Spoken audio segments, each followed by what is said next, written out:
Hello friends, welcome to home food recipes. આજે આપણે બનાવીશું એકદમ ટેસ્ટી અને હેલ્ધી એવું લીલી ડુંગળી અને પાપડનું શાક. નોર્મલી આપણે સૂકા કાંદા અને પાપડનું શાક તો બનાવતા જ હોય છે, જે સાઉથ ગુજરાતનું એકદમ ફેમસ શાક પણ છે. પણ જો તમે પહેલાં ક્યારે આ રીતે લીલા કાંદા અને પાપડનું શાક ના બનાવ્યું હોય તો એકવાર આ રીતે આ રેસીપી ચોક્કસથી ટ્રાય કરજો. શિયાળો શરૂ થઈ ગયો છે અને બજારમાં તાજી લીલી ડુંગળી પણ સરસ મળવા લાગે છે. તો એવામાં બાજરીના રોટલા સાથે તો આ શાક એકદમ ટેસ્ટી લાગે છે. તો ચલો ફટાફટ આ લીલા કાંદા અને પાપડનું શાક કઈ રીતે બનાવવું એ જોઈ લઈએ. તો સૌથી પહેલાં એક કડાઈમાં આપણે 3 ટેબલ સ્પૂન જેટલું તેલ ઉમેરીશું. આ શાકમાં થોડું તેલ આગળ પડતું રાખીશું. તેલ ગરમ થાય એટલે 1 ચમચી એમાં રાઈ ઉમેરી છે, અડધી ચમચી જેટલું એમાં આપણે જીરું ઉમેરીશું અને 1/4 ટીસ્પૂન એટલે કે 5 ચમચી જેટલી હિંગ ઉમેરીશું. સાથે જ એમાં 1 ચમચી આપણે સફેદ તલ પણ ઉમેરીશું, જે ટોટલી ઓપ્શનલ છે. હવે એની અંદર આપણે 1 ચમચી જેટલી ફ્રેશ આદુ અને લસણની પેસ્ટ ઉમેરીશું. હવે આ પેસ્ટને આપણે 1 મિનિટ માટે ધીમા તાપે સાંતળી લેવાની છે, જેથી એમાં જે કંઈ પણ કચાશ હોય એ નીકળી જાય. પેસ્ટ સાંતળાઈ જાય એટલે આપણે એમાં ઝીણી સમારેલી લીલી ડુંગળી એટલે કે લીલા કાંદા ઉમેરીશું. 350 ગ્રામ જેટલી આ લીલી ડુંગળી છે, જેમાં સફેદ ભાગ અને લીલો ભાગ બંને મેં સાથે જ સમારીને લીધા છે, જુદા જુદા નથી રાખ્યા.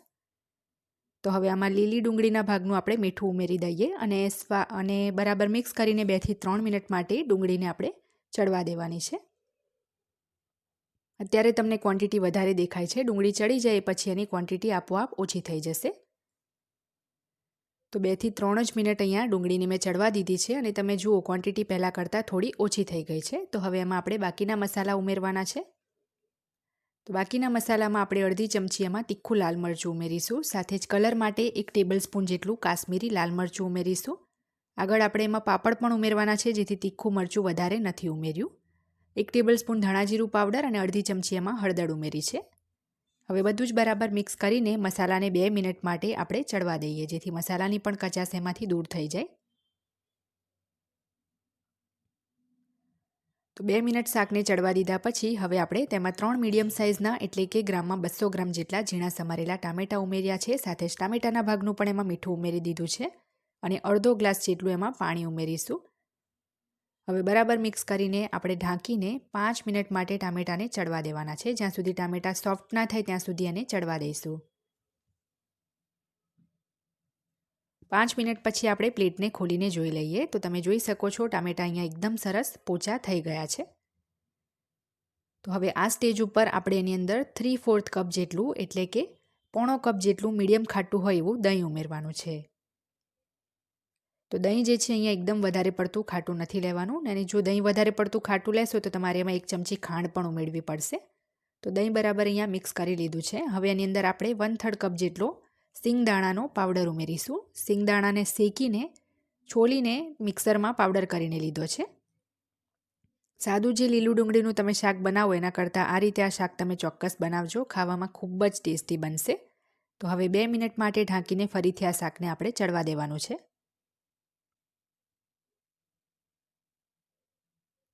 2 મિનિટ પછી તમે જોઈ શકો છો શાકમાંથી થોડું તેલ પણ છૂટું પડીને ઉપર આવી ગયું છે. તો હવે આ સ્ટેજ ઉપર આપણે એની અંદર શેકેલા પાપડ ઉમેરવાના છે. તો અહીંયા હું 3 નંગ જેટલા શેકેલા પાપડ મોટા ટુકડા કરીને એમાં ઉમેર્યું છું. અને પાપડ અહીંયા મેં જીરું મરીવાળા અડદના પાપડ લીધા છે. તમે કોઈ પણ ફ્લેવરના પાપડ તમારી મનપસંદના લઈ શકો છો.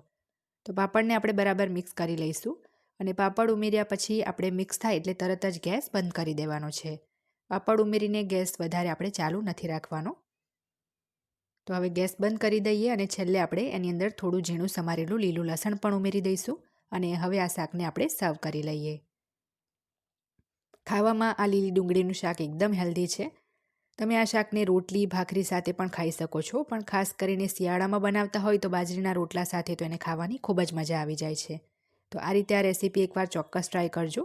રેસીપી પસંદ આવે તો ચેનલને સબસ્ક્રાઇબ કરી બેલ આઇકન ચોક્કસ દબાવજો. સાથે જ મારા ફેસબુક પેજને પણ લાઇક કરી અને પણ ફોલો કરવાનું ના ભૂલતા.